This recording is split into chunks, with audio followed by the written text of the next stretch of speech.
Judgment. I've never personally done it, so now it is time to start. With a little AITA, otherwise known as Am I the A-hole? I think I'm going to kick today off with a little surprise microphone! Ha ha! AITA for refusing to give my lottery winnings to my family after they excluded me from a family trip. Ooh. I, 28 female, come from a family of 5. My parents, my 2 siblings, and me. Growing up, I was always the black sheep. My siblings were the golden children, and while I wasn't outright ignored, I definitely got the short end of the stick. Are you a middle child? Hold on. You're 28. Yep, you're the middle child. That's the thing. You know, you feel ignored when you're the middle child a lot of times. My siblings were the golden children, and while I wasn't outright ignored, I definitely got the short end of the stick. A few months ago, my family planned a big overseas trip. I found out through my sister's Instagram posts, not from them directly. Do you mean to tell me that you found out that your family was going on a trip through Instagram posts? That's kind of weird. Is that kind of weird to you guys? It's kind of weird to me. When I asked why I wasn't included, my mom said, "We didn't think you'd want to come, and besides, we're on a tight budget." It hurt, but I let it go. Good for you. People need to let go more, you know? I don't know, maybe that's not true anymore with the whole Kendrick Drake thing. Fast forward to a month ago, I bought a lottery ticket on a whim and ended up winning a life-changing amount, over $2 million. I wonder how many people are in this person's DMs right now being like, "Hey, can I borrow $1? Can I hold $10? I decided to use the money wisely, paid off debts, invested, and set aside some for fun. I didn't tell my family right away because I didn't want them to treat me differently. Honestly, totally respectable. People get weird with money. They just get weird when they find out you have money. They do. They'll offer you, without you saying anything, that you are volunteering to pay for stuff. They'll be like, "He's going to pay for it. She's going to pay for it. It's all right." You know what I'm saying? That's a little weird, man. People are playing with you like you're a human wallet from time to time when you make good money. Well, word got out after I bought a new car, and now they're furious I didn't offer to share the wealth. Whatever, dude. I don't know. My mom said it's selfish to keep all that money to myself when they're struggling. News to me, given the vacation. My sister hinted that I should pay for her student loans, and my brother outright asked me to buy him a house. I calmly explained that I wasn't obligated to share just because we're related, especially given how they've treated me in the past. I mentioned the trip as an example of how I've been excluded. My dad said that was different. This is family money. That was different. This is family money? Now they're all calling me an ungrateful brat and saying I'm ruining the family dynamic. Yay! You're ruining the family dynamic. We're supposed to be able to dictate where the money goes, not you. You're the black sheep. Come on, the dynamic's all weird now. You know what? I think to be in a successful family dynamic, you have to be happy for other people's success, you know? My family's pretty happy for my success. Nobody's asking for handouts or anything like that. And you know, I voluntarily do nice things for people, but that doesn't mean that I'm obligated. I've never felt obligated to. Oh God, just this hurts me so bad because like people act different around money, man. They just do. AITA for standing my ground and not giving them any money. Look, I think whatever money belongs to you is yours. If you feel like you want to provide for some, special occasion or something, if it's a birthday or like, your parents are turning 60 or 70 or whatever, and you want to go all out on like a little yacht anniversary celebration, sure, like blow 20 grand or whatever out of $2 million. That's fine, but just, you don't need to buy your brother a house. It's like, you know what this is the equivalent of? It's the equivalent of like when you really gotta poop. Let me rephrase that. It's the equivalent of like when you really got to go to the bathroom and you can kind of hold it until you get close to a bathroom and then your body and brain are like, it's time to go. You know what I'm saying? It's like, yeah, I've been kind of broke and, but we can get by. We can go on little vacations here and there. Oh, somebody just won the lottery. You got to buy me a house. I can't believe I've been living without a house. It's some weird switch goes off in your brain. You know what I'm saying? This sucks, man. The fact that your dad is suggesting that it's family money. I don't know. Did the family split the lottery ticket? I don't think so.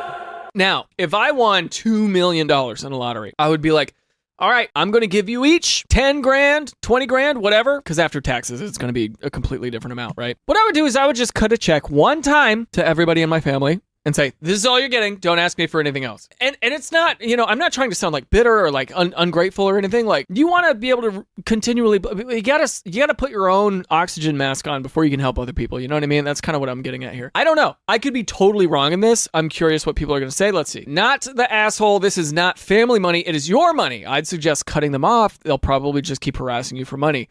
They're just here to use you. Sadly, that's what this seems like. It seems that way. And it's tough. Money makes people weird. There was one time when I was really, really broke, right? Just, 7 or 8 years ago. I mean, broke. You hear me? Brizoke, working 3 days a week at a coffee shop. That's all I had, right? And my friend, who was just on a TV show, who I love, by the way, I have nothing against him. He once said something like, he had a lot of money at the time, and he said something to me like, if you beat me in this game of NBA 2K, a basketball playing video game, I'll give you $300. And the energy within me completely changed. It was like, oh my God, and I wasn't good at it, dude. So I was sitting there and I was just like, and he was really good at it. And I wanted that money so bad, and I knew it would have been nothing to him. And I was just like wrapping my mind around, beating this game or whatever. And it kind of messed with my head a little bit of like, wow, when you kind of offer somebody money in exchange to win something, it's just a strange feeling. It is a weird power dynamic, and the family dynamic absolutely changed because they know she could change their lives. That's why, in my opinion, you don't employ your friends, you don't employ people you're in a relationship with, stuff like that, unless you're married and you go into a partnership together. That's something else, Anyway, exactly. Your family sounds like real opportunists. I think cutting them off is really the way to go. It's your money, not theirs. NTA in any way. Yeah, family money is such a weird thing to say. If my kid won the lottery, I'd be like, whoa, congrats, dude. That's awesome. I guess I would feel a little weird if the son didn't, I don't know, take me out for breakfast or something. I'll be like, breakfast is on you, huh? I don't know. I really don't know. I really don't know their dynamic. AITA for grounding my daughter and canceling her senior trip after I found out she was cheating on her boyfriend. Oh, wow. You're punishing your daughter for not having good morals in her personal relationship. That's a really interesting... Is that allowed? Can you do that? I have 2 daughters, Lizzie and Mackenzie. Their dad and I divorced a few years ago after I discovered he was having an affair. Do the kids know this? I have the kids most of the time, and their dad has them every weekend and during the summers. Lizzie has been dating Jacob for over a year now. Jacob is constantly at her house. He's a sweet, good young man, and I believe he'll be the valedictorian of their class. Okay, we got a smart boy. However, a few weeks ago, I overheard Lizzie on the phone with a guy clearly flirting. At first, I thought it was Jacob, but then I heard her say Brandon. Oh my God, she's dating Joe Biden. I realized she was talking to someone else. Then a week later, she mentioned to me that she was heading out to hang out with a friend. And when I looked out the window, I saw her get into a car and greet a guy with a kiss. It wasn't Jacob. Okay, are you sure that she's not in a relationship anymore? Are you sure that she's still dating Jacob? Even after that, Jacob continued to come over, hanging out with Lizzie. He and Lizzie still acted like a couple, holding hands, laughing, and spending time together just like they always had. I felt disgusted knowing my daughter was being a two-timer. You being trifling. You a trifling two-timer, babe. After Jacob left that day, I confronted my daughter. I asked her point blank, are you cheating on your boyfriend with another guy? She said it was none of my business and that her personal life was hers only. I told her she was wrong and that I raised her to be better than treating people like this. She told me she was bored with Jacob and that Brandon was more her type now. I told her that if she wasn't happy, she should just break up with Jacob. She said she didn't know if she wanted to be with Brandon or if she was just having fun flirting and teasing. I told her cheating was unacceptable and wrong, and as a consequence, I grounded her. I also told her she wasn't allowed to go on her senior trip with her friends. She obviously did not take that too well and has been at her dad's place for the last couple of days. My ex-husband called me saying I was being unreasonable not letting her go on the trip and that her and Jacob was just a high school thing. He then told me I needed to put my bitterness aside and stop punishing his daughter. I told him I was teaching our daughter right from wrong and that actions have consequences. Am I the asshole? This is really interesting because that really is like, you don't like what your daughter is doing in her personal relationship, therefore you're punishing her for that. And I feel like, I don't know, I feel like that's some kind of boundary, right? I feel like you're crossing some boundary. You are trying to teach them good lessons and all that, but she's a senior. She's about to be out of school. Let me reiterate. This is not a good thing that she's doing. But if the daughter is aware that cheating is the reason why you got divorced, then this goes a little deeper than that. She's going to have to be in therapy if that's true, because then she's trying to process the emotions of cheating or whatever and put that in her own thing, I feel like, She's trying to understand it. She's processing in a weird way. And look, there's a lot of people out there whose parents have gotten divorced and maybe cheating was a primary, focal point of that. And look, that doesn't mean that you have to be a cheater also. I will say that. Like, if you're 17, you're more than old enough to know not to do that. But then again, you're young, you're stupid, you're in high school. And like, if she's just flirting with this other guy and hanging out with, no, she kissed him. She drove away in his car and kissed him. Pretty bad all around. But the top comment here says, is your daughter aware of the reason for the divorce? Yes. Okay, so yes, she is aware that cheating was the thing. I'd recommend explaining that since cheating broke the family, you won't, under any circumstance, tolerate her cheating on her boyfriend and emphasize the strain it puts on your relationship with her. Yeah, I guess that's right. It's absolutely like, as the parent, you're like, cheating ended this family, and this is really unacceptable for me because I can't handle that. So I will punish you if this is going on. I can't believe you would do that, not only to Jacob, but to me, to subject me to this kind of like, I'm not okay with this at all. I think clearly explaining your line of thinking as the parent, not just that cheating bad, of course cheating bad, but, you know, and the daughter expressing being bored with her relationship of a long time, and like, that's fine, expressing that you're bored, but like having a guidance and a direction to go a completely different way that isn't so awful is the right move, I think, here. Yeah, it's just communicating the intentions, the impact, and all that. Weird. And also, look, when your parents get divorced, mine are divorced. When your parents get divorced, you'll use that as an excuse for whatever. You'll use it as an excuse to be like, yeah, I'm not doing my homework. My folks just got divorced. You know what I'm saying? Like, you'll use it. It could be based in reality, and it probably is actually based in reality, but there's nothing like just having that in your back pocket. You know what I'm saying? Like, not that I did constantly, but my grades did slip, and a big part of that, I think, was because of my parents' divorce. I felt like it didn't matter as much. I felt like doing my homework didn't matter as much, you know? Maybe to this girl, being faithful to her partner doesn't matter as much because her folks are divorced and it was nasty or whatever. You know what I mean? Like she's still a kid in a way. 17, she's still a kid. Explain the pain you felt after finding out about the ex-husband's affair and how her boyfriend deserves none of that just because she feels bored. Isn't there an Ariana Grande? I blame Ariana Grande, to be honest. Break up your girlfriend, I'm bored. I blame Ariana.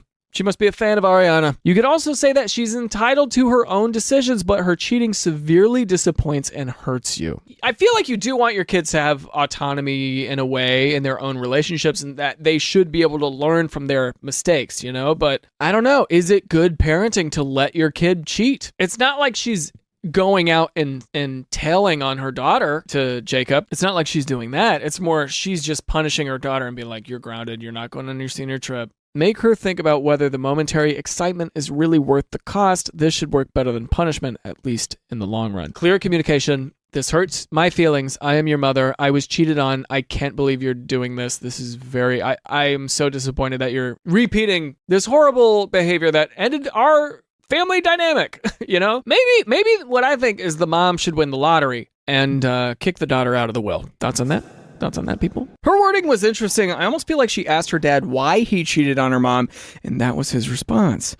My nephew did something similar after his parents divorced, and it was like he opened his mouth and his father fell out. That is tough. It is so tough. You know, you're a kid. You're looking for moral examples, and you get that.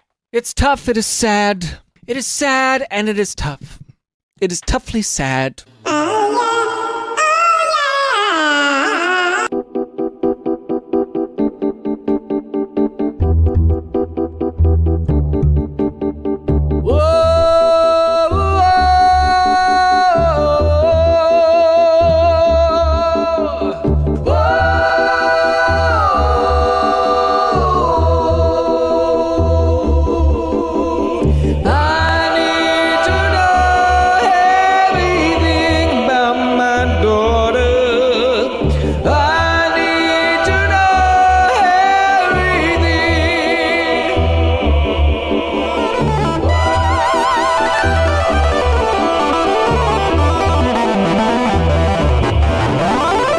AITA for suing my neighbor after their kid trespassed and fell into my koi pond. Okay, first of all, koi are expensive. I know that for sure. And suing, I don't know. Let's see. It's not just any koi pond. It is a full-blown, professionally designed Japanese garden with a bridge, waterfalls, and koi that costs more than my car. I'm talking $1,000 for a single fish. Maintaining this pond is my pride and joy at 22 years old. That's amazing. I've put years into this hobby and my yard is securely fenced with no trespassing signs everywhere. Okay, well, that's clear. That's it. I mean, that's the end of it, right? Like, that's no trespassing. Boom.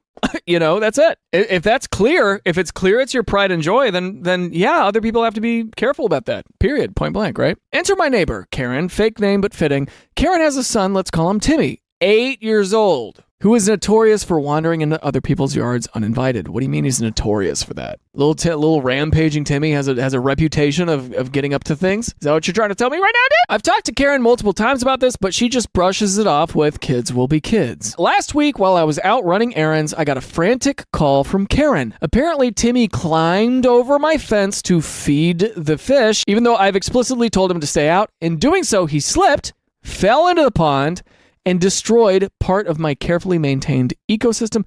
Several of my prized koi died due to stress. And the thing is, prized koi is real because you can actually like enter competitions for this. People will raise particular breed of koi, a particular koi fish to be like a gorgeous specimen. It's like when you're a kid and you have a goldfish. It's that, but on steroids. It's like this beautiful, and you've seen koi. I mean, they can be gorgeous. Hold on. Look how big they are and how beautiful. Look at that, dude. Look how pretty, and they come in different patterns. They're just like an albino looking one. There's just beautiful, man. Yeah, I'd be pissed. I would be pissed because it's expensive too. Not just the fact that you're losing like a pet essentially, but an expensive one. Several of my prized koi died due to stress, and the filtration system was damaged because of the debris Timmy kicked in. Luckily, Timmy wasn't seriously hurt, just a few scrapes, but Karen had been demanding I pay for his medical bills. Bad parent alert. No, sir. I'm going to stop right there. You do not need to pay for any of that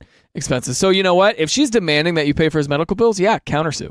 Absolutely. She claims my pond is an attractive nuisance and that I should have had a cover or something to prevent kids from falling in. Out of her mind. She's lucky you didn't drown, dude. Stupid. I argued that one, it's a private fenced property, and two, her son had no business being there in the first place. Yeah, because he trespassed. There's signage everywhere. Not that the kid can read or whatever, but as a parent, you don't know where your kid is going. You don't know that your kid is leaving the house and terrorizing the neighborhood? You don't know that? When I refused to pay, Karen lost it and started bad-mouthing me to the whole neighborhood, calling me heartless and a terrible person. Nope, that's you, dude. I've since filed a lawsuit against her for the cost of the koi, the damage to my filtration system, and repairs to my pond, over $5,000 in total. Some of my friends think I'm taking it too far, saying he's just a kid, but others agree that Karen should have been watching him better. So Reddit, AITA for suing my neighbor after her kid trespassed and destroyed my koi pond. Look, if this were a dog, let's say her son Timmy was playing with a new, I don't know, BB gun or something he got for his 8th. It's a little young to have a BB gun, but like he got a little airsoft gun or a paintball gun or something silly that he does with his dad on occasion. And he goes out in the backyard and you have a dog out back. And he starts shooting your dog. Sure, your dog costs, $1,000. Maybe it's a purebred, like special breed dog. Costs $1,000, $2,000. And your kid shot that dog and the dog died.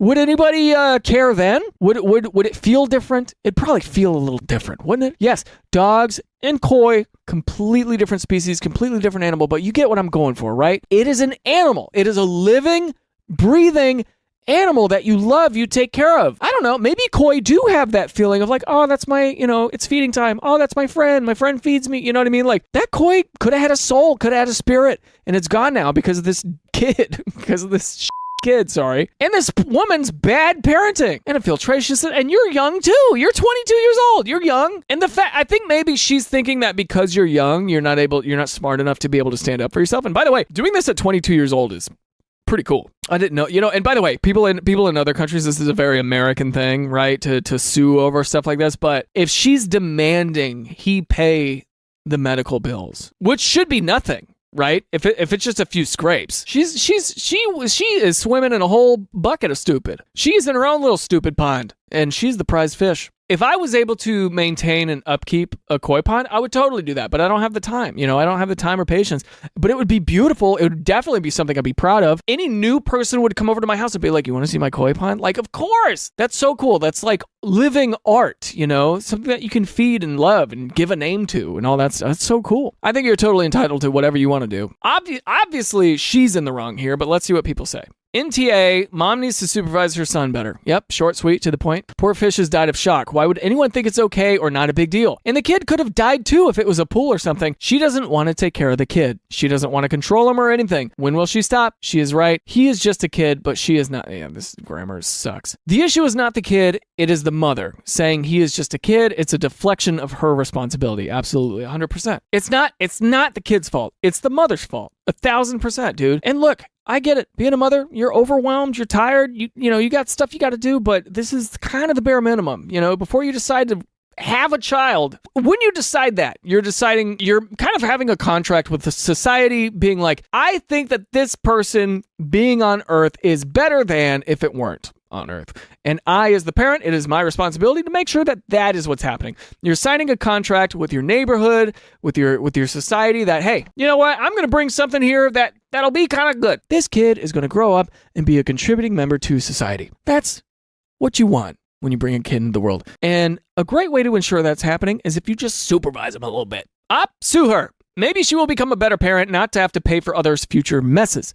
Also, add a camera. Yeah, honestly, yeah, that's not a bad idea. Somehow, I don't think it will be beyond her to damage your property in retaliation. Ooh, boy.